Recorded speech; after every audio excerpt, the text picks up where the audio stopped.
Okay, so we are live, and I'm going to go ahead and open something up today because I realized the week's almost over. I haven't opened anything, and I've got like a huge pile of stuff I got to open, and I figure I might as well open this because this is actually something that I bought to use as custom fodder. So this is X-Men Age of Apocalypse Marvel's Shadowcat from the Marvel Legends line. So I've got a little bit of affection for Kitty Pryde, as she was the character I refer to as my first X-Men, because the first X-Men comic I ever read was actually not an X-Men comic. It was an issue of Marvel Team Up in which Spider-Man, who was the main character of Marvel Team Up and teamed up with various characters, teamed up with Kitty Pryde, who in that issue was babysitting some kids, and they wound up getting kidnapped by the Morlocks, and it was this whole big thing. So, so yeah, that was my introduction to the X-Men, and she's been a character that I've had some affection for ever since. But this is not the mainstream comic book version of Kitty Pryde. No, this is the Age of Apocalypse version. And while I read Age of Apocalypse back in the day, at least most of it, I don't remember it very well because literally I read it. I'm gonna turn the ring light on so you know the light for the video. Uh, Literally, it was decades ago that I read it. It would have been like 30 years ago. So, God. But we got some cross-cell artwork on the back. Two of these figures I've already covered on this channel because I got Magneto, because Magneto is one of my favorite characters, and I was never able to get like a classic Magneto that I really liked for Marvel Legends. So, but I liked that one, and I thought, yeah, close enough. And I got Rogue because I like Rogue. Maybe I'll buy the rest of these so I can build Colossus. They don't seem like they're too expensive on Amazon right now. So, but I would need to get Cyclops, Sabretooth, Iceman, and Legion, or as they call them on the back here, Marvel's Legion. I suppose the DC's Legion, which is not a character, it's a team. So, but mainly I bought her because I was going to use her for some custom fodder. I've seen in one of the Facebook groups I was looking at that somebody had made a Ninja Force Scarlet for G.I. Joe Classified, and they'd used this figure for the base, and I thought she worked out really well. And if you're familiar with Ninja Force Scarlet, you can see how that would be a good base. You just kind of repaint it, and she would be right for that. She would need some new hands, though, because she has one open hand and one kind of loosely, one that's like completely splayed open, and I don't know what that was, glitched out or something. And then the other one is like kind of slightly loose. If she's going to be a GI Joe, she's going to need to hold some accessories. So, uh, speaking of accessories, the accessories she comes with are these kind of like extendable Wolverine-looking claws. So, and those should go onto her wrists. I think you have to actually remove the hands and put them around the wrists instead of the ones that are on there now. And these hands are just like the way the tape is on here is really annoying. So, handy dandy X-Acto knife. My best friend. So the other hands are solid fists. So I would need to replace those hands with hands that could actually grip things, and I should probably have something in my fodder bin already. Shouldn't be no big deal. And then the torso of Colossus. So, yeah, like I said, maybe I should go ahead and buy the rest of those figures that Colossus figured out. Pretty cool, doesn't it? He's wearing a mask for some reason. I don't know why he wore a mask in Age of Apocalypse. Maybe he was disfigured or something. Doesn't really make a whole lot of sense for Colossus to wear a mask because like, who else is he gonna be? Like, look at this big dude with metal skin. Who could he possibly be? Couldn't possibly be the other guy with big, big guy with metal skin. Big Russian guy with metal skin. Hey, Pyotr Rasputin.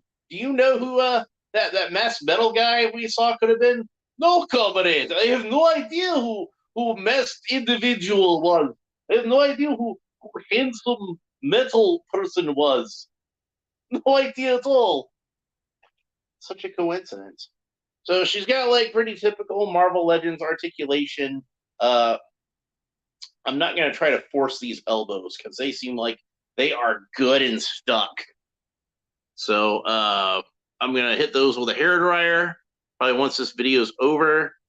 They rotate this way just fine, but it's like trying to get them to move up. It looks like you'd be able to get at least a right angle out of those, like a good 90-degree angle, but I'm not going to try to force it. It's never a good idea to force action figure joints. She's got like the rocker ankles like the Hasbro figures tend to have. Double jointed knees. Legs go up about that far. She can do the splits no problem. Pretty basic figure. Not a whole lot really to say about her. I mean, like the costume is very accurate to the comic book. And like I said, it's going to make a good Ninja Force Scarlet. I think she's a good base for that particular figure, as her costume will be very similar. So it's gonna repaint it. So she's basically got like a kind of green leotard over some yellow tights and black boots, and let's go ahead and see if hand comes out pretty easily. So let's go ahead and stick one of these Wolverine claws on her and see how it looks. I mean, they're not Wolverine claws in that they're embedded into her forearms like with Wolverine, but they come out of these wristbands. And you can see if you look at the wristband, it's actually got like the little where the claws would retract, and they're not like solid blades like Wolverine's. They kind of if I can get it to focus in there, yeah, you can see how it's got kind of like a telescoping sort of quality to it, kind of like one of those Star Wars lightsabers where you just kind of flick it, and I guess that's probably how it works. Is she probably just flicks her wrists and the Wolverine claws pop out. It's a nice head sculpt. It does have like a little bit more of a facial expression. I usually like for the characters to have kind of a neutral facial expression, and she's got that kind of like she smelled a dog's fart kind of look. But it's a good head sculpt. I'm sure I can find something to do with it as far as like customs or whatever once I use this for the Scarlet figure that I want to do. So I don't think, like I said, even though maybe if it was something thick enough, she could probably hold an accessory here, but none of these hands are really made to hold accessories, I don't think. So I will have to use some different hands when I do the custom, but say la vie. So I could probably even just go to the Target. I think has a whole bunch of those GI Joe classified figures left over that are Baroness and not Jinx. So she's gonna be a video I'm gonna do coming up soon. So I managed to get one of those for cheap, but I bet the hands would probably be able to fit those in there just fine. So, but yeah, it's a nice looking figure. And if you're a fan of Age of Apocalypse, it would certainly be good to go in your collection. And even if you're not, if you're just collecting Marvel Legends figures, I mean, she's pretty cheap to find online, so go ahead and pick one up, I would say. Like most of these Age of Apocalypse figures, I think maybe they just over-ordered them or something. Oh, hey, Aunt June. My Aunt June caught the live stream. How about that? So, by the way, if you would like to catch this live stream when it happens, you can like and subscribe and all the fun YouTube stuff down below, and make sure you hit the bell so it will warn you when I go live. So if you want to participate in the chat and ask any questions or anything like that. So that's pretty much it for her. I don't really have a whole lot else to say about her. It's a nice figure. If you like X-Men, if you like X-Men Age of Apocalypse, pick it up. It's worth having. So, especially because you can build that Colossus figure also. So, I guess, let me get something else out of the way while I'm doing this, because this is how long have I been on? I haven't even been on quite 10 minutes yet. So we'll go ahead and do something else while I'm working on this. So I got this Loki figure a while back for pretty cheap. So let's go ahead and open him up. Why not? So that way I can get another thing out of the way that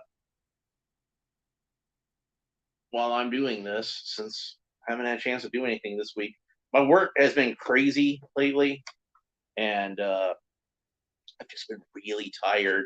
So that's why you haven't seen me as much. But I'll probably try to do something tomorrow also.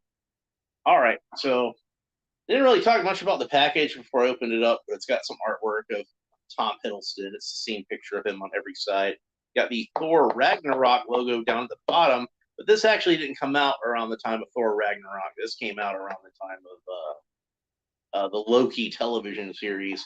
But I don't think he didn't wear this outfit at all in that series. I think he might have worn the outfit from the Avengers movie for a little bit, and mostly wore like just street clothes in that story. But obviously, this figure was put out to take advantage of any hype that was going on from the Disney Plus Loki series at the time. And you want to have an action figure of Loki be wearing something a little more recognizable than just kind of like a shirt and a tie and a windbreaker. And Loki's look in the Ragnarok movie, that's about as recognizable as you can get, really. It's mostly green kind of outfit, although like how he was in that movie, it's more of a bluish green. And his horns are like much smaller, I think, than what you typically remember Loki's horns as being, and they're kind of more swept back. I was kind of thinking that was because maybe they got smushed in the box, but as I kind of mess around with them, I think they're actually intended to be like that, and it's probably just so they could actually fit in the box. So he's got that kind of Titan Heroes articulation. His arms go up about that far, go all the way down the sides, rotate all the way around that way, and his wrists seem like they're supposed to rotate, but they're a little gummy, so I'm probably not going to want to do too much with them. Paints are kind of basic. You got some purple here at the shoulders and the biceps, and some gray at the forearms. And other than that, a little bit of gold here. And other than that, it's mostly that same kind of bluish green color I was talking about, even down to the boots. It's all one color. They don't put a whole lot of money into these Titan Hero series. They cut corners whenever they can, but I still think that they're nice enough figures for their budget. Very good likeness of Tom Hiddleston. Looks just like him.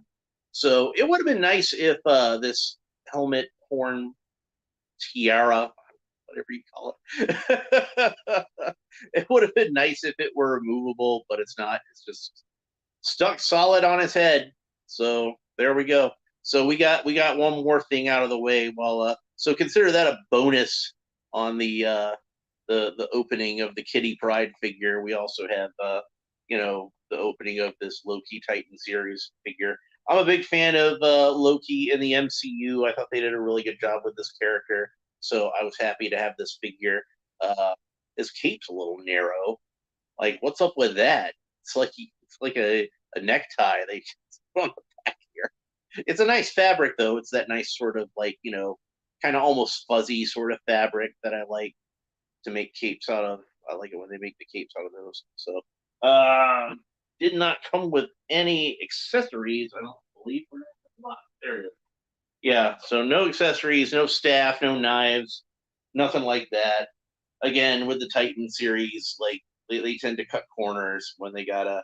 I guess we're lucky he got a cape, because you don't even see capes a whole lot of the time on Titan series. I know Doctor Doom had one, and that was like years and years and years ago. But like, I've had a couple of different Thors, and like the last Thor I got didn't have a cape. I think the first one they made had a cape, but whatever. Anyway, that's pretty much it for this episode. Hope you enjoyed it. I already did the whole like and subscribe bit earlier, so I'm not going to do it again. So I'm just going to say bye, and thanks for watching. Appreciate it.